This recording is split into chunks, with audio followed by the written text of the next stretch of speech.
जय श्री राम।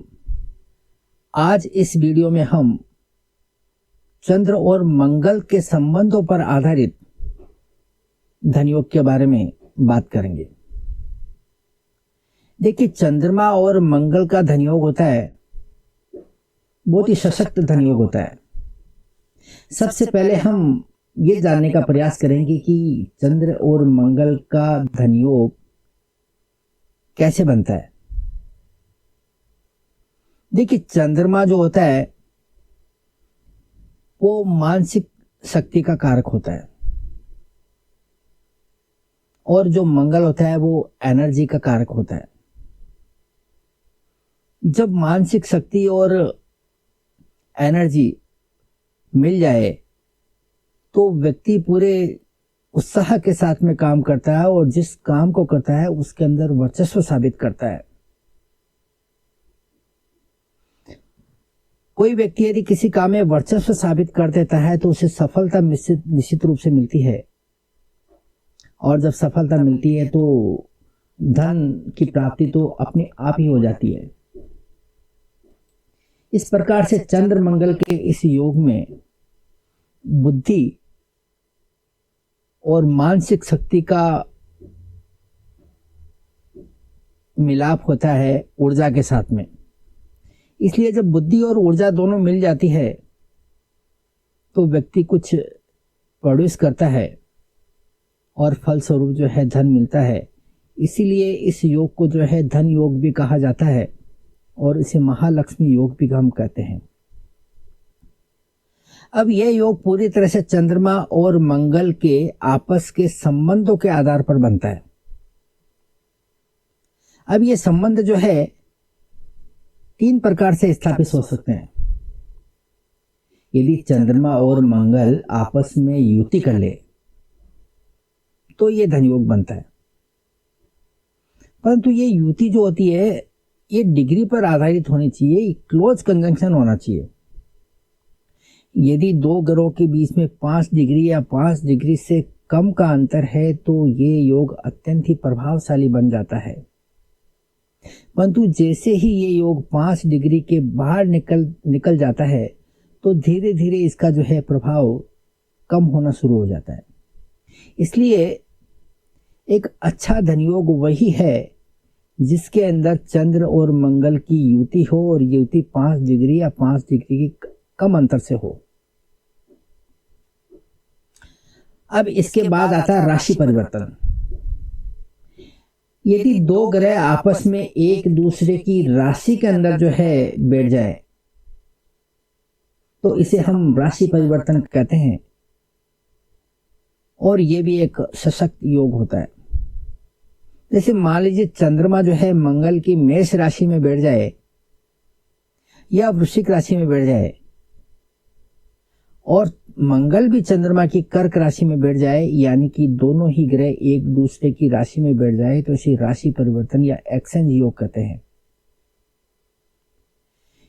इस प्रकार के योग में भी चंद्र मंगल का जो है धनयोग बन जाता है और ये योग भी अत्यंत प्रभावशाली योग होता है। इस योग में 2 ग्रह अलग अलग होकर भी जो है एक हो जाते हैं और एक समान होकर रिएक्ट करने शुरू करते हैं।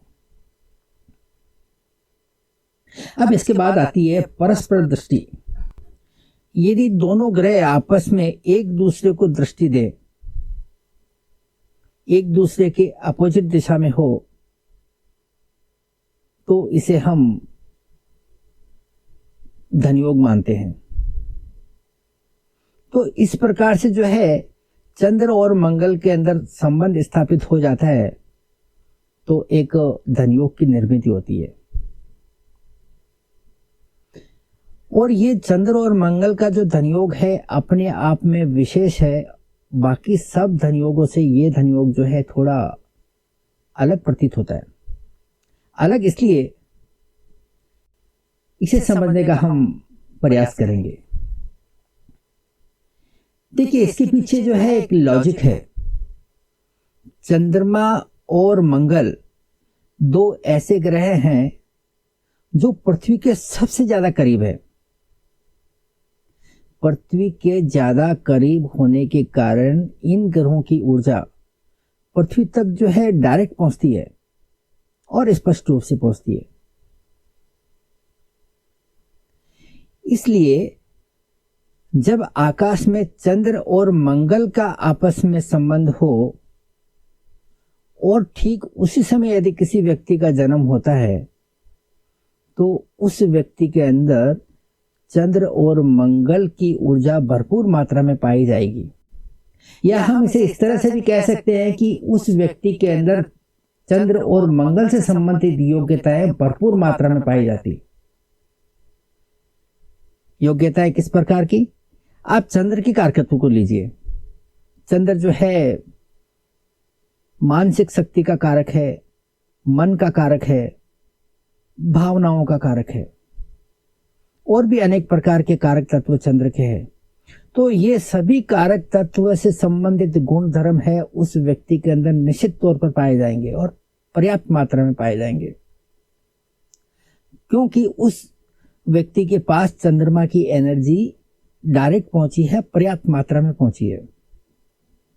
ठीक इसी प्रकार से मंगल से संबंधित योग्यताएं व्यक्ति के अंदर ऊर्जा होंगी कि व्यक्ति काफी एनर्जेटिक होगा, व्यक्ति के अंदर उग्रता होगी या व्यक्ति का स्वभाव थोड़ा गुस्सेल होगा। और भी मंगल से संबंधित जितने भी कारकत्व है वो उस व्यक्ति के अंदर पर्याप्त मात्रा में पाए जाएंगे। इस प्रकार से चंद्रमा और मंगल पृथ्वी से नजदीक होने के कारण डायरेक्ट अपना प्रभाव जो है पृथ्वी पर छोड़ते हैं। इसके अलावा चंद्र और मंगल की जो कारकत्व है उसको हमें जरा थोड़ा ध्यान से देखना होगा। इस योग की एक और विशेषता है कि चंद्र और मंगल, चंद्र जहां मानसिक शक्ति का कारक है, मन का कारक है, और मंगल जो है यहां पर उग्रता का कारक है। और चंद्र की क्या विशेषता है कि चंद्र जिस ग्रह के साथ में योग बनाता है, जिस ग्रह के साथ में संबंध बनाता है, उस ग्रह के गुण धर्म को पूरी तरह से अपना लेता है। इसीलिए चंद्रमा यदि पाप ग्रहों के साथ में हो तो चंद्रमा को पापी कहा जाता है, और चंद्रमा यदि शुभ ग्रहों के साथ में हो तो चंद्रमा को एक शुभ ग्रह कहा जाता है। हम बात कर रहे हैं यहाँ पर चंद्रमा और मंगल की, इसलिए चंद्रमा और मंगल के इस योग में चंद्रमा मंगल के गुणधर्म को एडॉप्ट करता है, इसलिए व्यक्ति थोड़ा उग्र हो जाता है और थोड़ा गुस्सेल हो जाता है। इस प्रकार का व्यक्ति थोड़ा ओवर कॉन्फिडेंस में रहता है, क्योंकि व्यक्ति काफी ऊर्जावान होता है, एनर्जेटिक होता है, और साथ ही साथ जो है यहाँ पर चंद्रमा की एनर्जी भी मंगल के पास में आती है, मंगल की एनर्जी चंद्रमा के पास में आती है। तो यहाँ पर व्यक्ति बुद्धिमान भी होता है, मानसिक रूप से सुदृढ़ होता है और काफी ऊर्जावान होता है। इसलिए व्यक्ति जो है कभी कभी जो है ना ओवर कॉन्फिडेंट हो जाता है और किसी भी हद तक जाकर जो है काम को पूरा करने की कोशिश करता है। ऐसा व्यक्ति उग्र हो जाता है, गुस्सेल हो जाता है और सही और गलत में फैसला नहीं कर पाता। उसे बस अपना काम पूरा होने से मतलब होता है, फिर वो काम जो है सही तरीके से हो या फिर गलत तरीके से हो, इस बात का कोई फर्क नहीं पड़ता। तो इसका मतलब ये होता है कि व्यक्ति जो है काम तो करता है और काम में सफलता भी हासिल करता है, काम में वर्चस्व भी हासिल करता है, परंतु उसका काम करने का तरीका जो है सही हो, इस बात की श्योरिटी नहीं होती। यहां हम चंद्र और मंगल की बात करते हैं तो व्यक्ति के अंदर उग्रता पाते हैं, व्यक्ति के अंदर जो है गुस्सेल स्वभाव को हम पाते हैं और कार्य करने की पद्धति थोड़ी तीक्ष्ण हो जाती है। यहां तक ठीक है, परंतु यहां पर चंद्रमा यदि किसी अन्य पाप ग्रह के संपर्क में आ जाए, जैसे मान लीजिए कि शनि की दृष्टि जो है चंद्रमा के ऊपर पड़ जाए, या फिर शनि राहु केतु जैसे ग्रह चंद्रमा से एक घर पहले हो या चंद्रमा के एक घर बाद में शनि राहु और केतु हो, या फिर शनि राहु केतु के नक्षत्र में चंद्रमा बैठा हो, या फिर राहु केतु एक्सेस में आ जाए, तो चंद्रमा जो है और ज्यादा उग्र हो जाता है और ज्यादा तीक्ष्ण हो जाता है। ऐसा चंद्रमा जो पहले ही मंगल के कारण जो है नेगेटिविटी से भरा हुआ है, उग्रता से भरा हुआ है, ऊपर से और एक पाप ग्रह का प्रभाव आ गया, तो ऐसा चंद्रमा जो है पूरी तरह से जो है नेगेटिव हो जाता है। ऐसा व्यक्ति काफी हद तक संभव है कि अपराध की तरफ बढ़ जाए और गलत तरीके से काम करने लगे। ऐसे व्यक्ति को अक्सर ही देखा जा सकता है कि व्यक्ति गलत काम के द्वारा पैसा कमाता है, गलत एक्टिविटीज में जो है शामिल हो जाता है। तो चंद्रमा और मंगल के योग में व्यक्ति धन कमाता है, इतना तो निश्चित है, क्योंकि ये एक प्रकार का धन योग है। परंतु व्यक्ति जो है अच्छे कामों से धन कमाएगा, इसकी बात की कोई गारंटी नहीं होती। व्यक्ति अच्छे कामों से धन कमा भी सकता है और गलत कामों से भी धन कमा सकता है, परंतु प्रोबेबिलिटी ज्यादा यही होती है कि व्यक्ति जो है पाव प्रभाव में आ जाने के कारण, गलत एक्टिविटीज के कारण ही पैसा कमाता है। अब इसकी दूसरी कंडीशन ये बनती है, मान लीजिए चंद्रमा जो है किसी शुभ ग्रह के प्रभाव में आ जाए, जैसे बृहस्पति के प्रभाव में आ जाए या फिर जो है शुक्र के प्रभाव में आ जाए, तब क्या होगा? ये दोनों ही ग्रह नैसर्गिक शुभ ग्रह है, और जब चंद्रमा इन ग्रहों के प्रभाव में आता है तो चंद्रमा बृहस्पति और शुक्र के गुण धर्मों को अपना लेता है। मान लीजिए कि बृहस्पति के प्रभाव में आता है, तो बृहस्पति के कारकत्व क्या है? विजडम, ज्ञान, एक्सटेंशन, और भी कई प्रकार के जो कारकत्व है, ये सभी के सभी जो है कारकत्व चंद्र के अंदर आ जाएंगे और व्यक्ति जो है एक इंटेलेक्चुअल की तरह जो है बर्ताव करने लगेगा, एक ज्ञानी आदमी की तरह जो है बर्ताव करने लगेगा। जो उग्रता उसके अंदर मंगल के द्वारा आई है, वो उग्रता यहां पर जो है बृहस्पति के द्वारा नियंत्रित होगी। यहां स्वभाव के अंदर संतुलन आएगा, बैलेंस आएगा।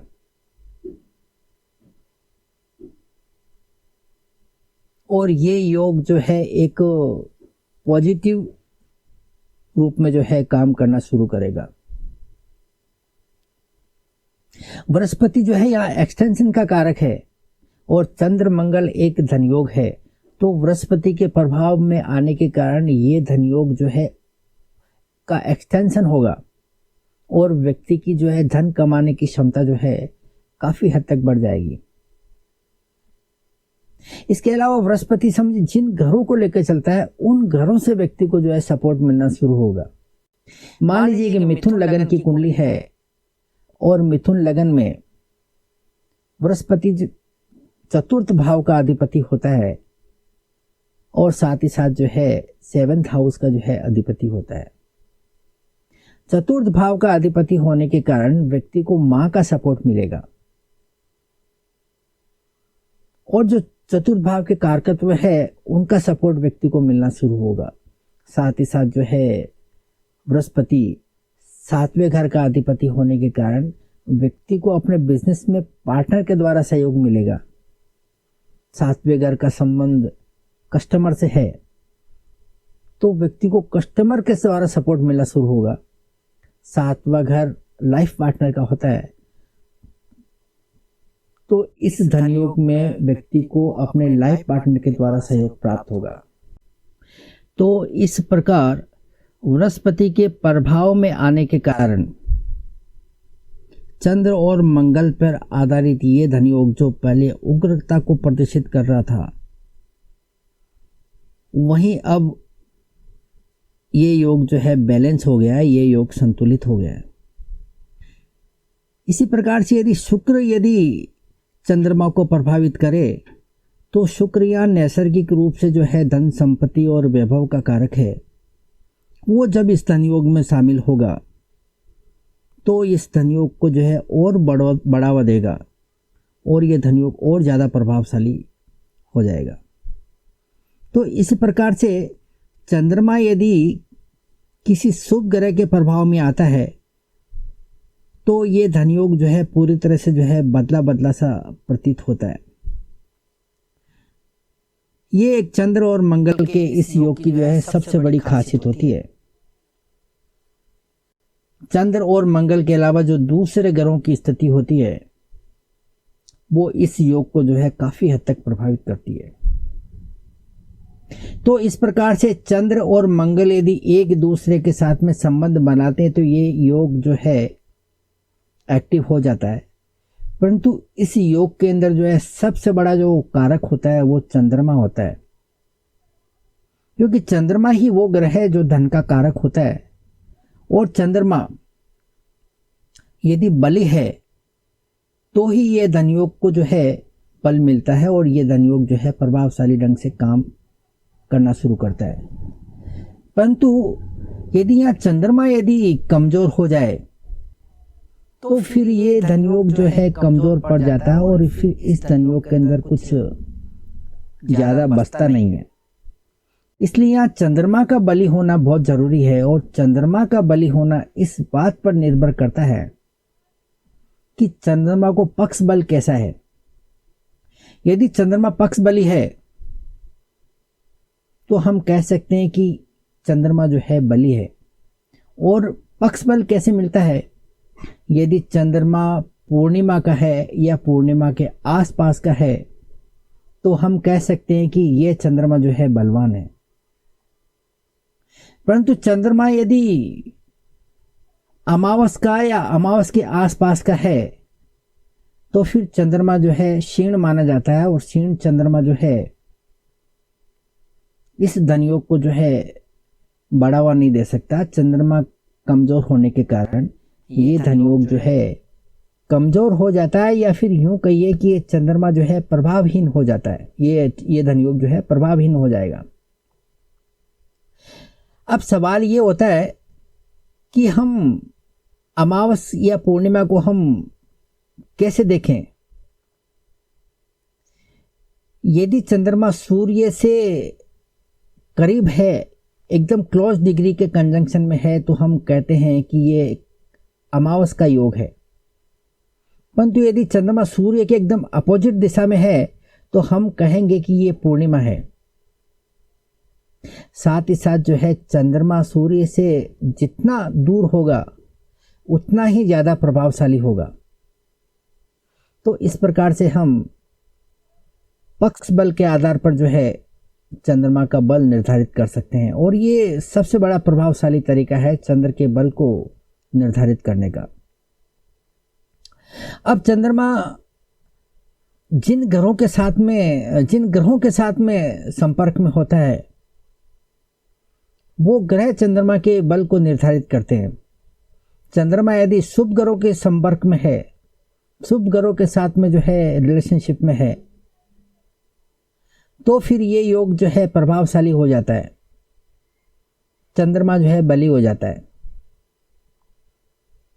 तो इस प्रकार से हम चंद्रमा के बल के आधार पर इस योग का निर्धारण कर सकते हैं कि ये योग जो है कमजोर रहेगा या फिर बली रहेगा।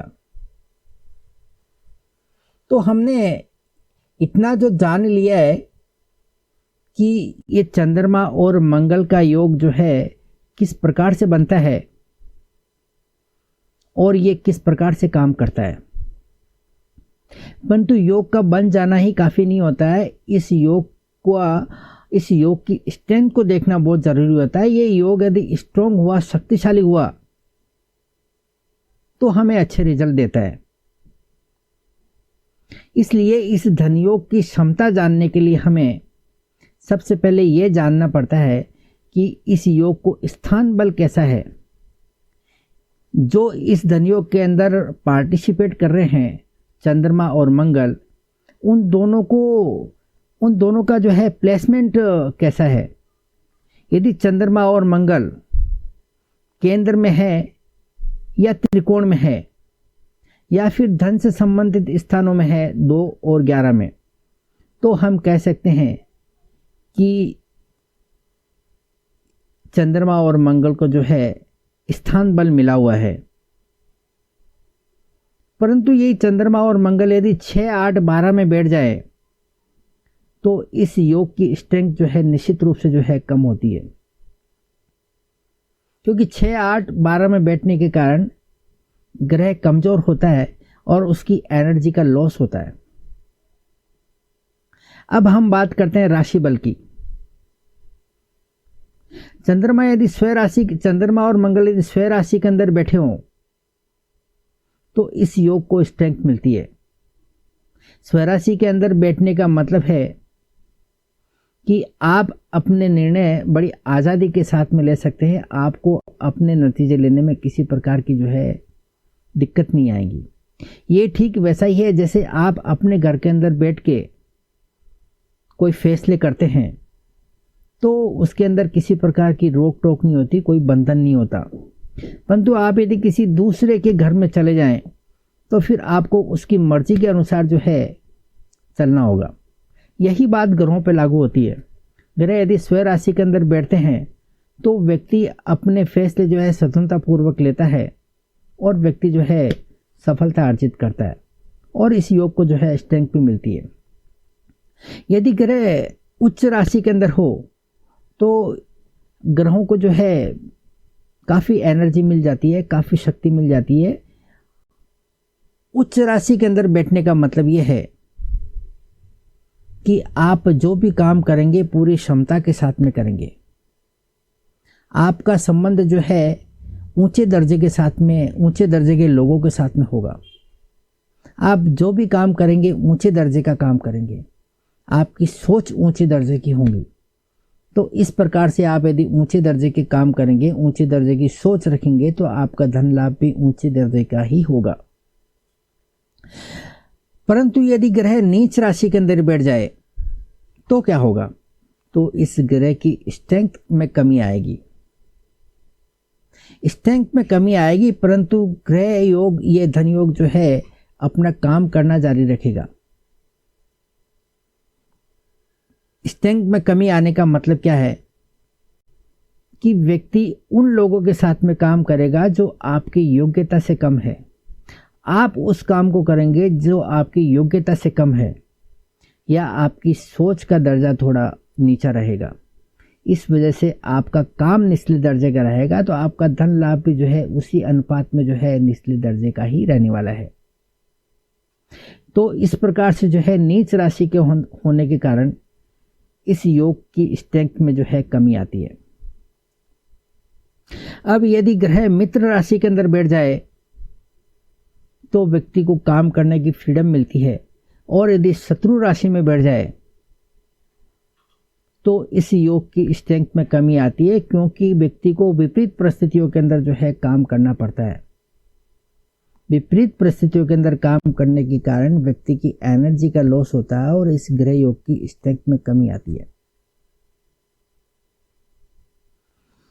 अब इसके अलावा इस धन योग में शामिल चंद्रमा और मंगल किन ग्रहों के प्रभाव में है, वो प्रभाव डिसाइड करेगा कि इस धन योग की स्ट्रेंथ बढ़ेगी या फिर जो है कम होगी। यदि चंद्रमा और मंगल शुभ ग्रहों के प्रभाव में आते हैं तो इस ग्रह योग की स्ट्रेंथ जो है काफ़ी बढ़ेगी। परंतु यदि चंद्र और मंगल पाप ग्रहों के इन्फ्लुएंस में आते हैं तो इस ग्रह योग की जो है स्ट्रेंथ कम हो जाती है। अब हमने जो है इस प्रकार से ये जान लिया कि ये धन योग बनता कैसे है और ये काम किस प्रकार से करता है, इस धन योग की स्ट्रेंथ कैसे बढ़ती है, या फिर ये धन योग जो है निष्क्रिय कैसे होता है। अब D1 की ये स्थिति जो है हमें ये बताती है कि धन योग से संबंधित जो है व्यक्ति को एक प्रॉमिस मिला हुआ है।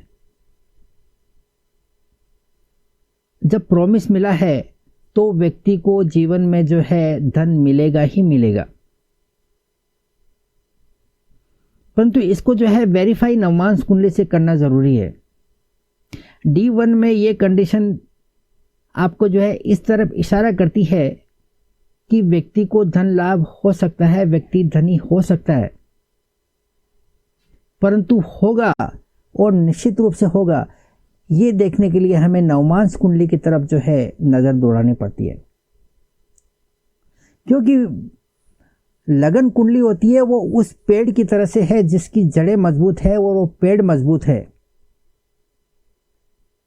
परंतु पेड़ मजबूत है, जड़ें मजबूत है, इसका मतलब ये कतई नहीं होता कि उसके ऊपर जो लगने वाले फल है वो भी जो है मीठे होंगे या स्वादिष्ट होंगे या फल लगेंगे या नहीं लगेंगे। इस बात का निर्धारण जो है उस पेड़ की स्थिति से जो है हम नहीं कर सकते। हो सकता है उस पेड़ को कोई रोग लग जाए और उसके ऊपर फल लगने ही बंद हो जाए।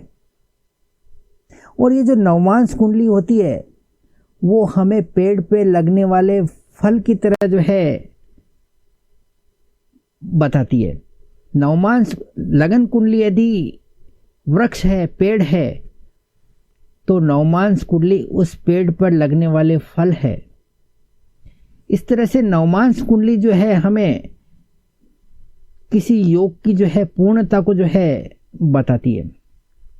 जो ग्रह यदि लगन कुंडली के अंदर प्रभावशाली दिखते हैं, शक्तिशाली दिखते हैं, वही शक्ति यदि हमें लगन कुंडली नवमांश कुंडली के अंदर देखने को मिले तो हम कह सकते हैं कि ये योग जो है शक्तिशाली है और प्रभावी तरीके से काम करेगा।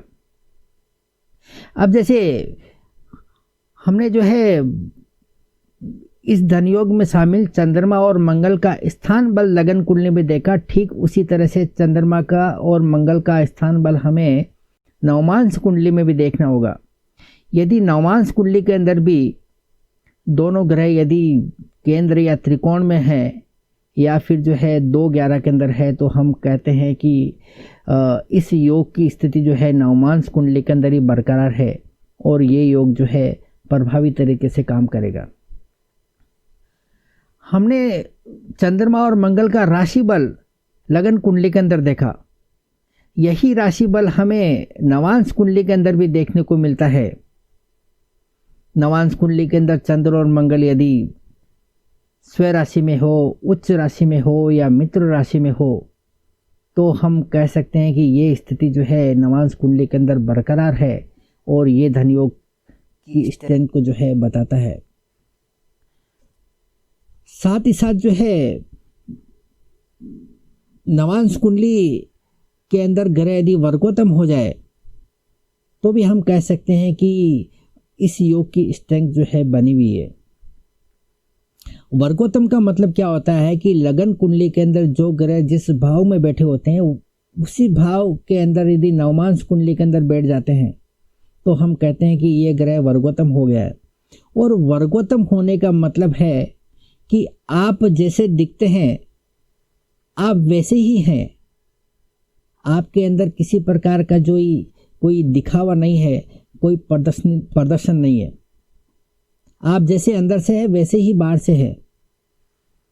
तो इसका मतलब ये हुआ कि लगन कुंडली के अंदर आप शक्तिशाली है तो आप नवांश कुंडली के अंदर भी आप शक्तिशाली ही माने जाएंगे।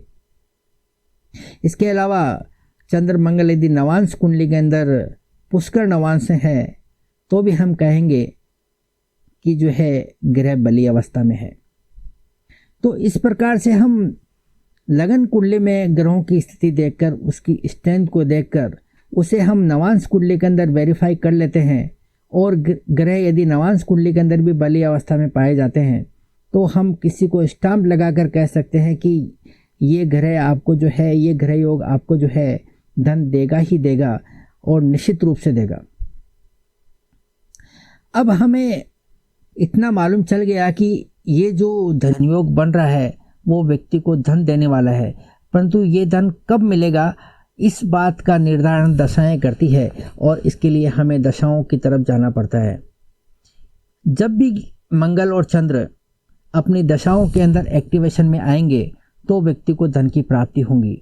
आप इसमें जो है ट्रांजिट का भी सहयोग ले सकते हैं और ये निर्धारण कर सकते हैं कि वो टाइम कब आएगा जब व्यक्ति को जो है धन की प्राप्ति होगी। तो ये था हमारा एक विश्लेषण चंद्र मंगल के धन योग को देखने का। उम्मीद करता हूँ कि हमारा ये प्रयास आपको अच्छा लगे और ये वीडियो अगर आपको अच्छा लगा तो इसे लाइक, कमेंट और शेयर करना मत भूलिए। और अभी तक चैनल को सब्सक्राइब नहीं किया है तो आप इसे सब्सक्राइब ज़रूर कर लीजिए।